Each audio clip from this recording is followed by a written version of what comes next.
é uma ligação da teoria econômica com a teoria política, com a filosofia política. Se você não tem função empresarial, se os empresários são impedidos, os empreendedores são impedidos, são proibidos pelos controles e regras do governo de agirem de acordo com as suas avaliações subjetivas pessoais, você está abrindo, você está convidando a coerção institucional a entrar na sua casa e a se instalar no seu sofá. Isso é um aviso para muitos países no mundo de hoje. Bem, esse parágrafo aí, eu menciono apenas os trabalhos do Israel Kirzner.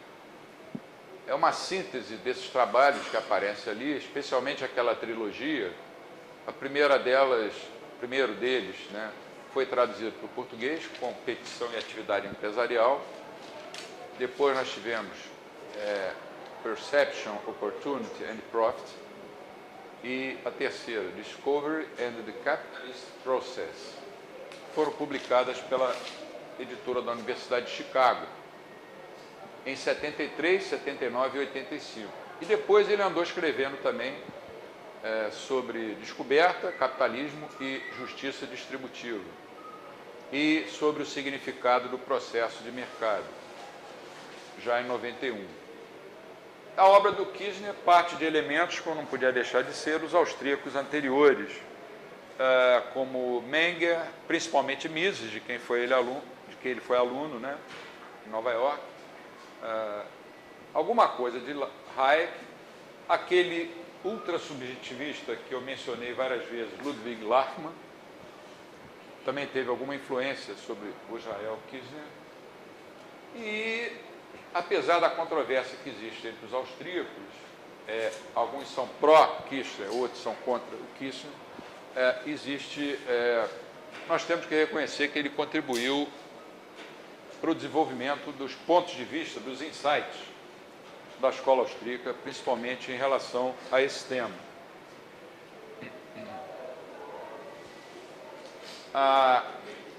Como nós já repetimos diversas vezes, toda e qualquer ação no campo econômico envolve uma escolha.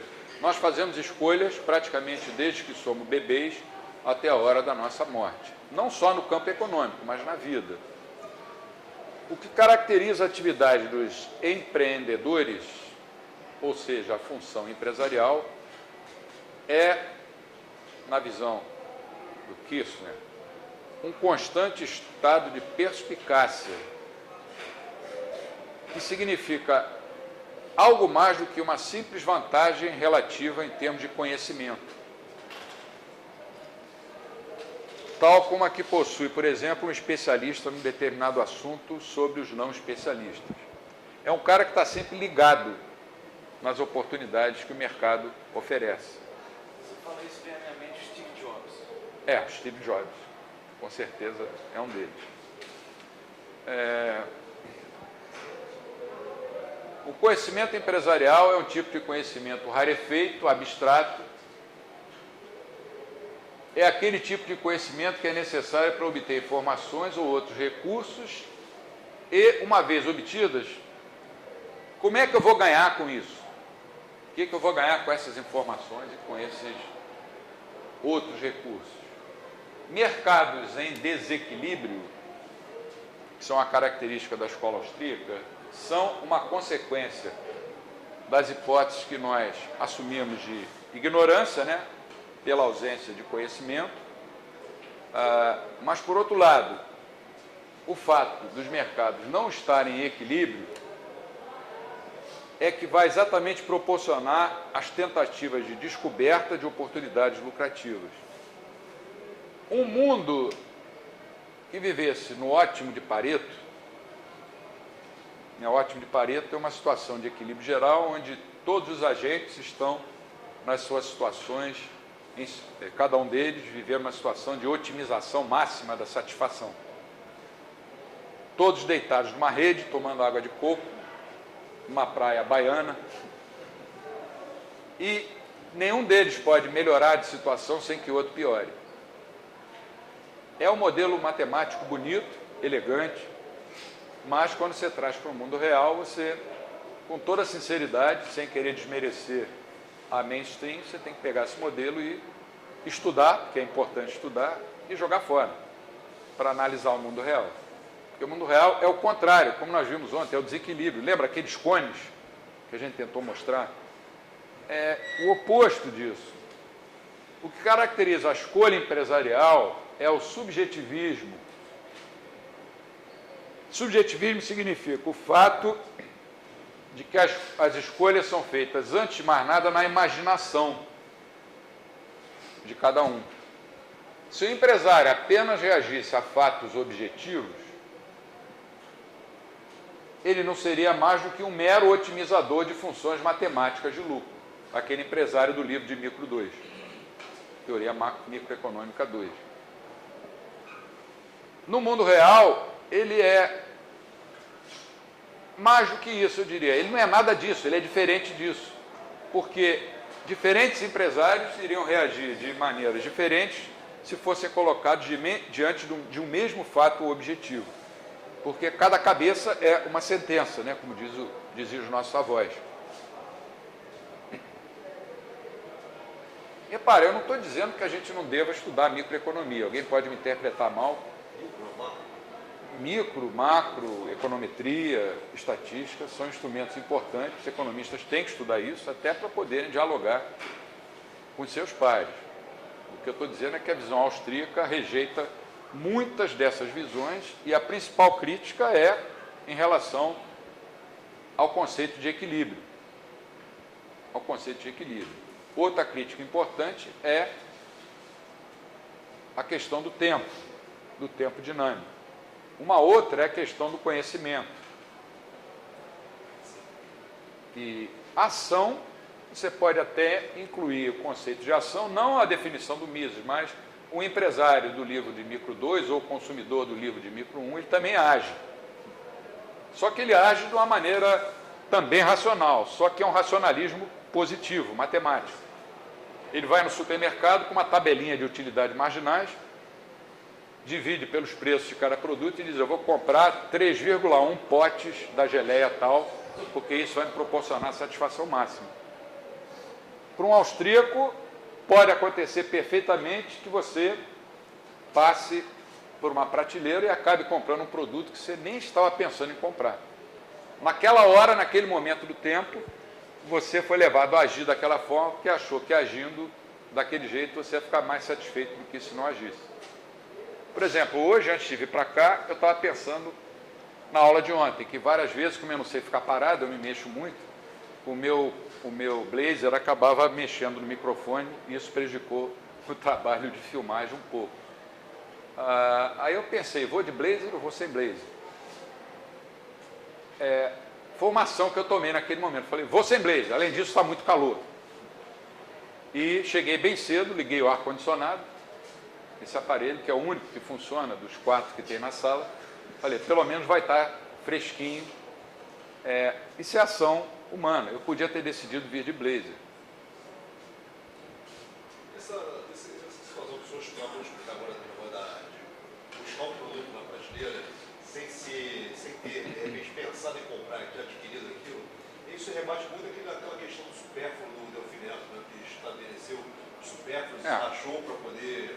Champanhe era supérfluo, caviar era supérfluo, papel higiênico não. Quer dizer, ele sempre atacava as coisas que tinham assim, uma certa aceitação por parte do público de uma classe maior. Né? Esse conceito de supérfluo, para mim, é um dos maiores absurdos da teoria econômica, assim como o conceito de cesta básica. Como eu falei ontem eu cheguei a falar nisso. O que é supérfluo para mim? As pessoas, perfume francês é uma coisa supérflua. Por quê? Eu gosto. Para mim não é supérfluo.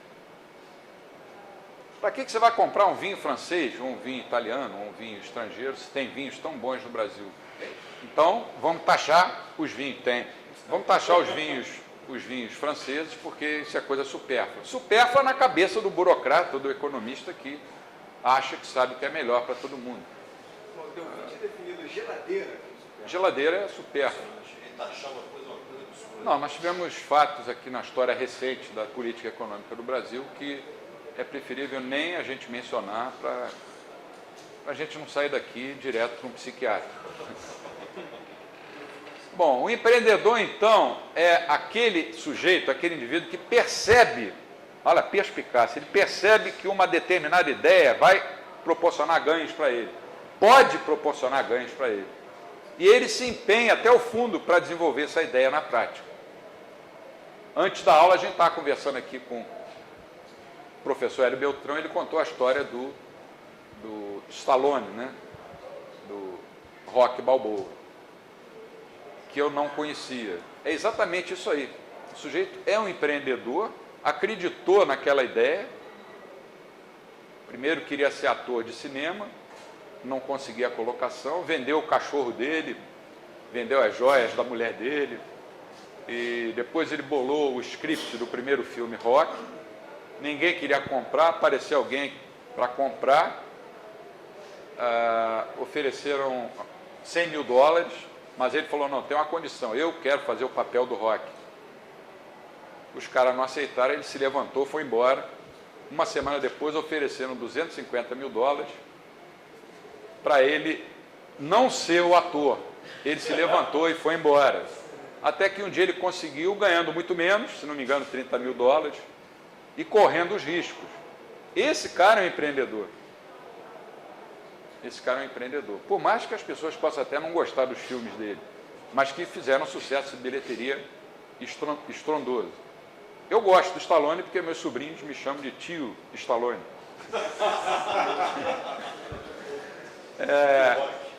O fato desse indivíduo ser ou não um empresário, no sentido de ser um diretor ou dono de uma empresa, no momento em que nasce a sua boa ideia, não é relevante para que possamos defini-lo como empreendedor. O empreendedor pode ser um sujeito sem um centavo no bolso, porque ele tem que ter uma ideia. A gente, quando pensa assim, empresário, é um cara rico, sentado lá numa sala com tapete, ar-condicionado. Às vezes esse cara é chamado de empresário, mas as funções que ele executa não tem nada a ver com função empresarial. Ele é um cara que simplesmente vai tentar se relacionar com o governo para obter ganhos mais fáceis. Um dos aspectos mais importantes do conceito de função empresarial do Israel Kirzner é que o empresário ele é visto não só como uma mola propulsora de uma economia de mercado, mas, principalmente, o empresário, o empreendedor, é um produto exclusivo da economia de mercado. Sem uma economia de mercado não há empreendedorismo. O que pode haver é um pretenso empreendedorismo. Pessoas fantasiadas de empresários, mas que não são empreendedores. Quer dizer, empresários que não gostam de correr riscos. Não é que não gostam, é que não querem correr risco. Então o sujeito é o exportador, reclama que o dólar está barato demais, ao invés de reclamar que o problema central está no custo do Brasil. Ele fica querendo que o governo desvalorize o real para ele ganhar mais fácil. Não é só um exemplo que eu estou dando. Eu vou terminar essa parte, depois faço algumas perguntas, a gente faz um intervalo.